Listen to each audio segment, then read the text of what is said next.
So part 2, you've prayed, and now what? For the first video, you can check that out. It's been about my journey with prayer and how prayer has made a huge difference for me. So part 2, you've prayed. You've asked for what you've needed. You've aligned with your higher self, with God, with spirit. Now what? Now here is a step that I feel like 95% of people forget, including me for a very long time. You've prayed, and then you go right back to the busy life. The answer to our prayers often happens in stillness.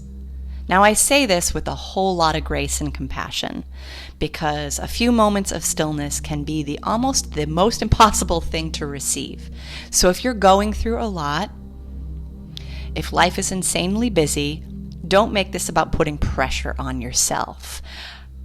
And if there are some times in your day where you're praying and then you're filling it up with maybe journaling or processing what you think and how you feel, or coming up with analyzing things, coming up with the plan, those things that you have time for, especially a lot of thinking, if you can turn that into a state of listening. Because so often we pray to our higher self, to our spirit, to our inner guidance and our intuition, but then we fill up the space where there could be an answer with our own thoughts, with our ego, with our conditioning. And this can be really tricky to distinguish. So hang in there. It takes practice. Every little bit of practice counts. And it's also a great time to have a coach or a somatic practitioner alongside of you to help distinguish which voices are the ones that are supporting you. But here are some quick little secrets that can help you align and make that stillness. You can find stillness by doing things that disengage with your mind.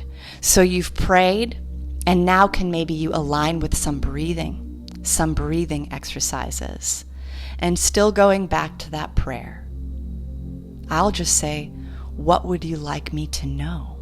And I breathe.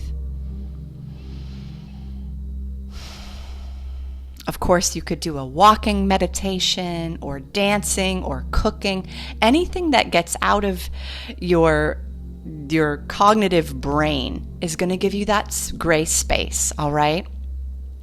Now here is the second trick.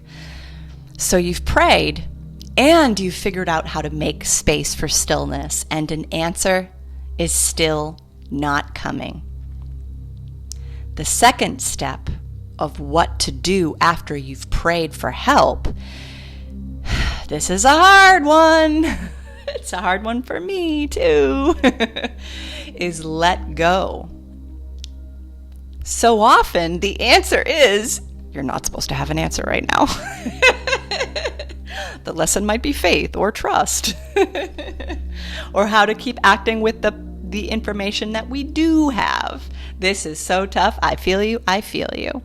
The second step after you pray, now what, is let go.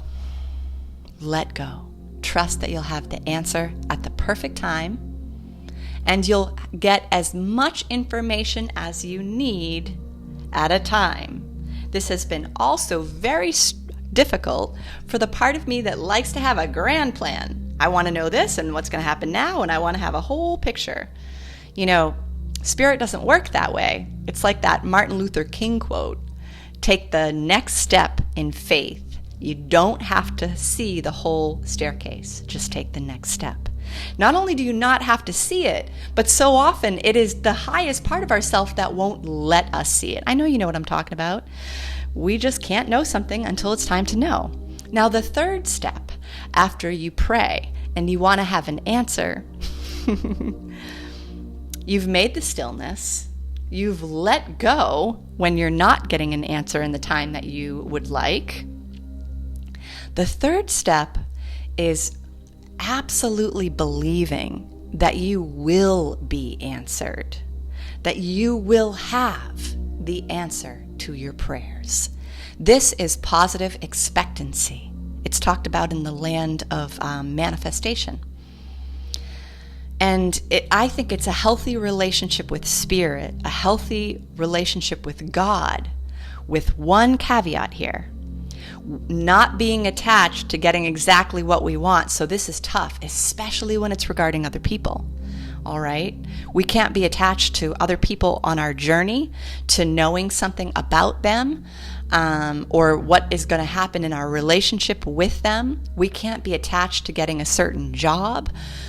We can't be attached to anything really in the 3D world. But I do believe that God always answers us when we pray.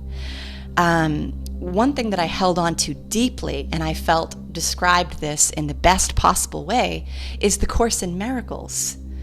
When you pray for a miracle, it is guaranteed you will receive a miracle. But we often don't fully accept that when we're very, very attached and we've got clenched fists about what that miracle will be. But I know deep in my bones that Spirit has always heard me.